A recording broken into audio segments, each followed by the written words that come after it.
nag-apply ng trabaho, gigising ng alas 4, pipila sa kanto para lang makasakay dun sa sinasakyan ko. Kasi pag di ako nakaabot, sabit. Tapos bad trip pa kasi malilate ka. Napapasok pa lang, gusto mo, umuwi ka na. Gusto ko lang malaman mo na hindi lahat ng bumabalik sa trabaho masaya sila. Yung iba kaya bumabalik lang sila sa trabaho kasi nauobliga silang makasurvive.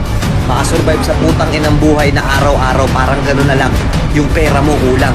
Sahod mo, babayad mo sa utang. Hindi pa pumapasok yung sahod mo, alam mo na agad na yung pera mo kulang.